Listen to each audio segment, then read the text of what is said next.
사랑하는 새벽나라 친구들, 여러분과 목요일 말씀을 나눌 김동환 전도사입니다. 오늘 말씀을 통해 하나님을 의지하는 하루가 되길 바랍니다.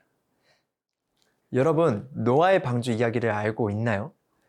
노아가 악한 세상 속에서 하나님의 뜻에 따라 방주를 만들었던 사건입니다. 노아가 방주를 만들기 시작한 그 당시 세상은 하나님이 보시기에 악했고 하나님을 의지하지 않았습니다.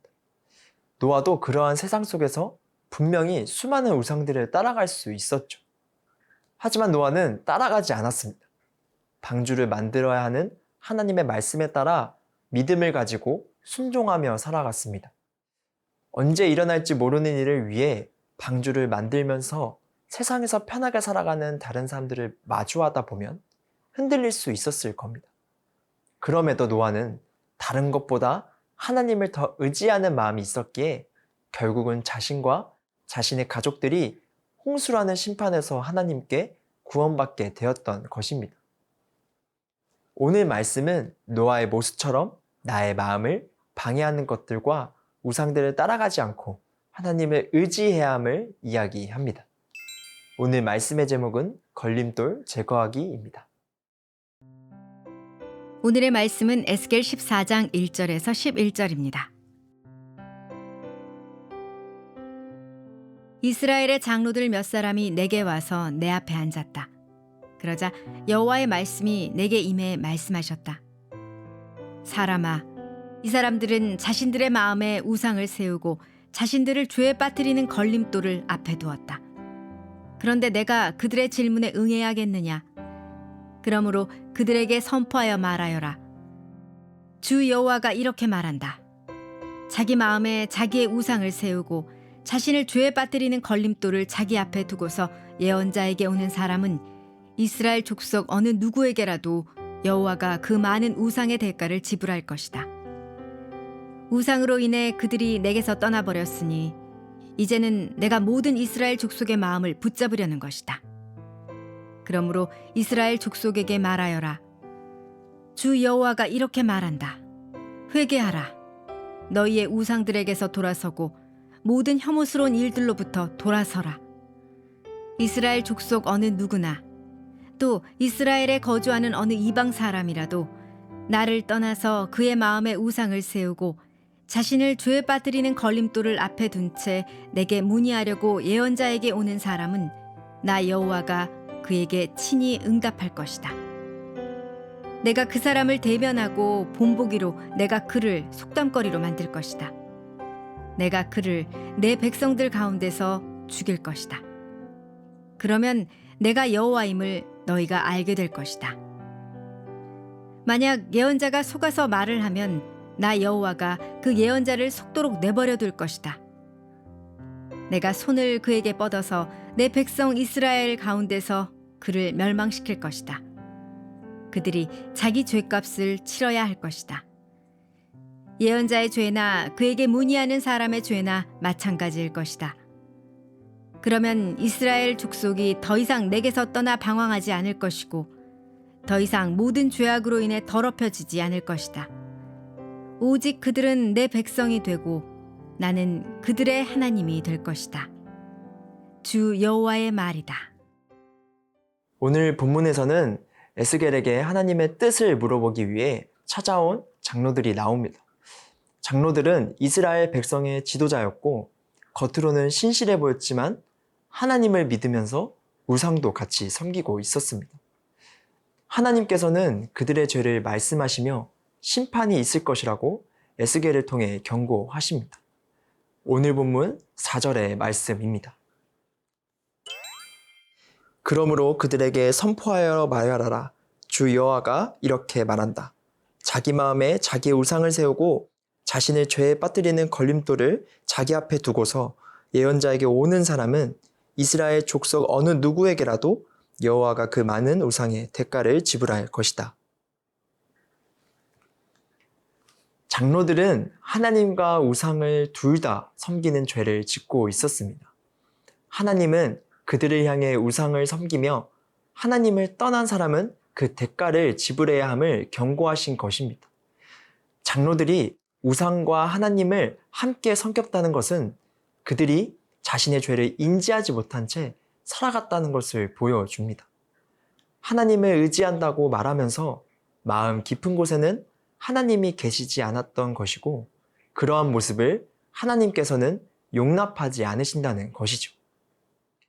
사랑하는 새벽나라 친구들, 우리는 살아가다 보면 하나님을 의지한다고 다짐하면서도 하나님 이외에 다른 것들을 의지하는 순간들이 있습니다.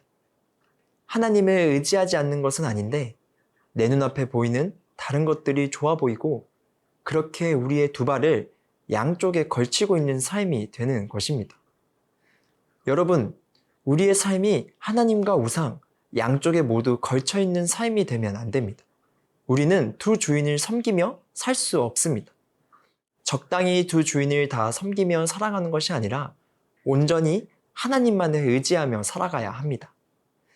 지금도 우리 마음속에 하나님만을 바라보지 못하도록 다른 것을 섬기도록 하는 걸림돌이 있다면 단호하게 끊어내고 모든 순간을 하나님께 맡기면 좋겠습니다. 끊임없이 찾아오는 수많은 우상들에게 걸쳐있는 삶이 아니라 마음 깊은 곳까지 하나님만을 믿고 하나님만을 의지하며 살아가는 우리 새벽나라 친구들이 되기를 소망합니다.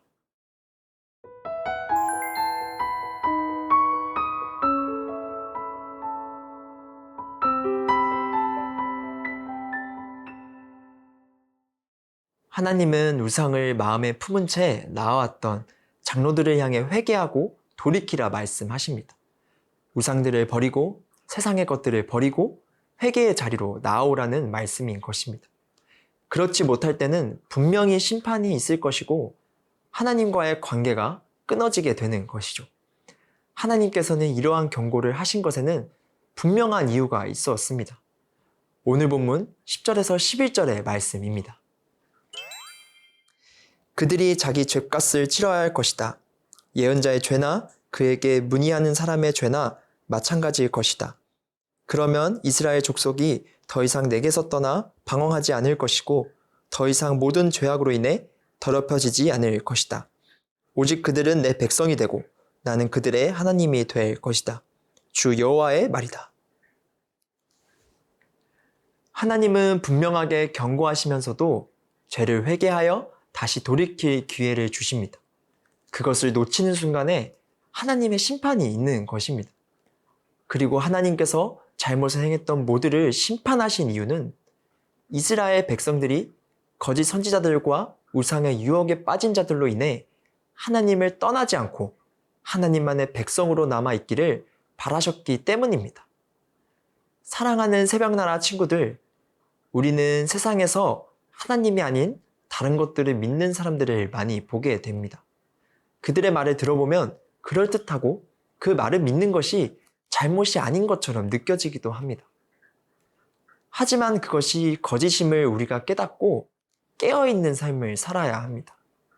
그럼에도 우리는 연약한 사람들이기 때문에 거짓 앞에서 넘어질 때가 있습니다. 중요한 것은 그 후에 하나님께 회개하며 그 자리에서 돌이킬 수 있어야 합니다. 그리고 기도를 통해 하나님의 뜻을 다시 구하며 살아가는 것입니다. 하나님의 뜻을 따라 순종할 수 있어야 하고 나에게 하실 하나님의 말씀이 무엇인지를 알 수 있도록 귀를 기울이는 것이죠. 우리에게 끊임없이 돌아올 기회를 주시고 그렇게 돌아오기를 기다리시는 하나님의 사랑을 기억하며 우리가 지금 살아가고 있는 삶이 하나님의 백성다운 삶이 되었으면 좋겠습니다. 거짓 선지자들처럼 다른 사람들을 죄의 길로 미혹하는 것이 아닌 하나님을 따르는 길로 함께 이끌어가는 삶을 살아가는 우리 새벽나라 친구들이 되기를 소망합니다. 사랑의 하나님, 오늘 말씀을 통해 하나님만을 마음에 품고 살아야 함을 깨달았습니다. 때로는 제 앞에 넘어지더라도 하나님 앞에 다시 돌이키며 회개함으로 하나님의 백성으로서 살아갈 수 있도록 우리와 함께하여 주시옵소서. 예수님의 이름으로 기도합니다. 아멘.